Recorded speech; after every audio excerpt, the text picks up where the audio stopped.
Here's another listener essay. This is Infants on Thrones. Listener essay.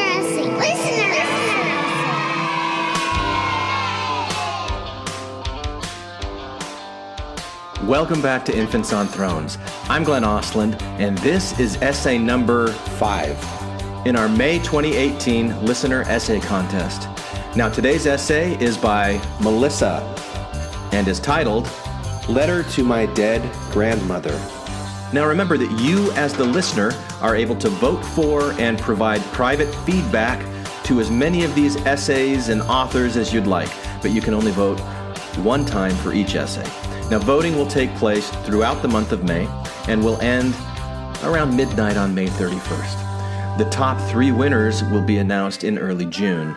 First place wins $200, second place wins $100, and third place wins $50. And this is all determined by you, the listeners. So simply go to the website, infantsonthrones.com, find the essay or the essays that you want to vote for, click on the link, cast your vote, and provide some feedback to the author.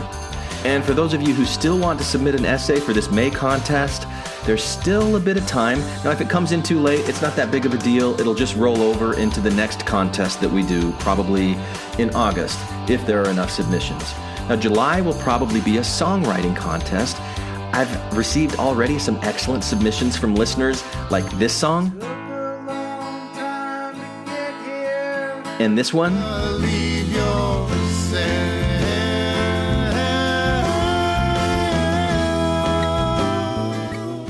and this one. Oh, Brother Joe, you're forever the devil's scarecrow.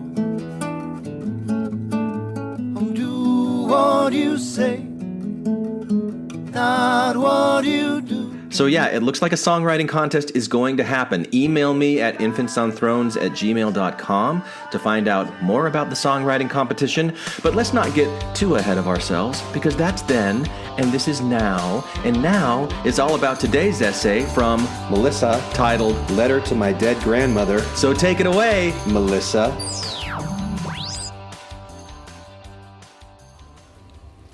Mormons love stories about communicating with their deceased relatives. One aspect of the transition from believing Mormon to agnostic is that unfinished ancestral business is harder to take care of. You can't reach closure by doing a temple ceremony and tearfully bearing testimony that deceased relatives have accepted the work from the other side and that you'll see them again in the celestial kingdom. My grandparents converted to Mormonism for a short time before returning to Catholicism. My father stayed Mormon, much to his parents' dismay. Now I am neither Catholic nor Mormon in belief. This is what came pouring out of me one Saturday morning as emotion overwhelmed my ability to do housework. Dear Grandma, you can't hear me because you're dead, but I wish you could. I understand your desire to seek a new religion that would put less pressure on you to accept restrictive sexual practices and to bear more children than you wanted. If being Catholic didn't work for you, that's fine. But why did you have to choose the Mormon Church? I know the missionaries did not tell you the implications of your decision. Did you look for information elsewhere? Or did you rashly jump ship at the first opportunity? I know you left Mormonism and returned to the Catholic Church. Could you have tried something else? Almost anything else. You could have been an Episcopalian, a Lutheran, a Methodist, a Unitarian. There were so many preferable churches you could have introduced my father to. I am grateful to you for not choosing to be a Scientologist, a Jehovah's Witness, a Moody, or a Fundamentalist Baptist. But you could have chosen better for you, for my dad, for me. I'm trying to be much more careful with my religious decisions than either you or Dad. One thing I know, when you save a child from Mormonism or Catholicism, you do not save generations.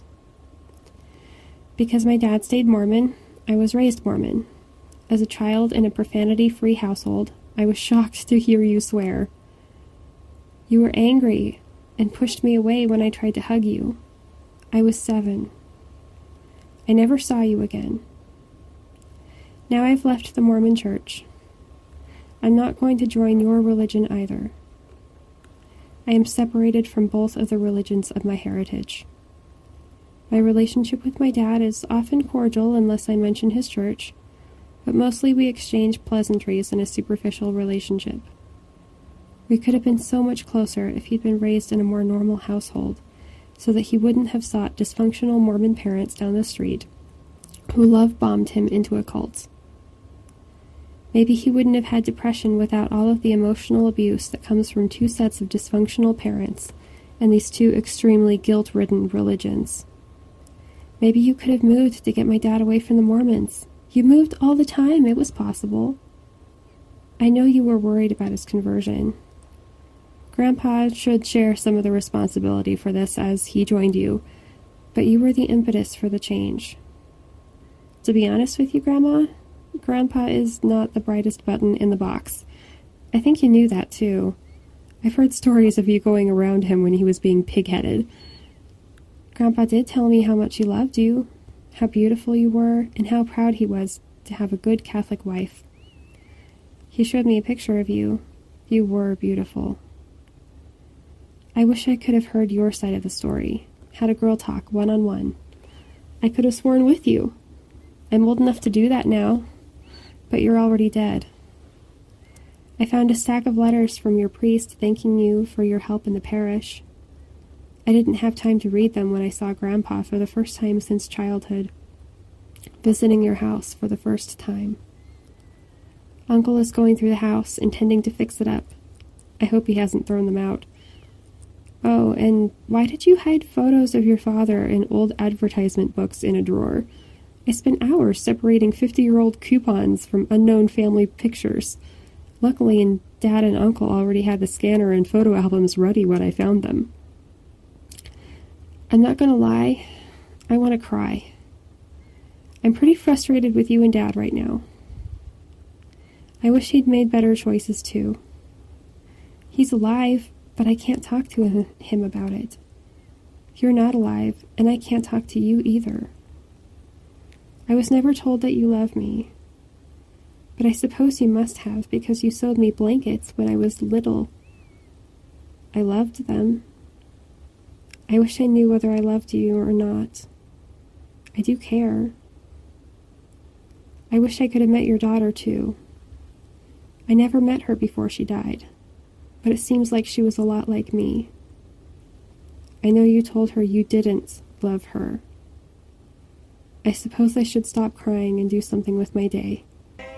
Best wishes, your granddaughter. So there you go. Thank you very much, Melissa, for your essay. Now, if you as our listener want to go and vote for this essay, go to our website, find this episode, click on the voting link, and leave your feedback. And if you haven't already joined us on Patreon, please consider signing up and supporting Infants on Thrones for as little as $1 per episode, capped at whatever budget you want to give yourself for the month. Your generosity helps keep this podcast alive and growing, so thank you. And tune in tomorrow for another listener essay.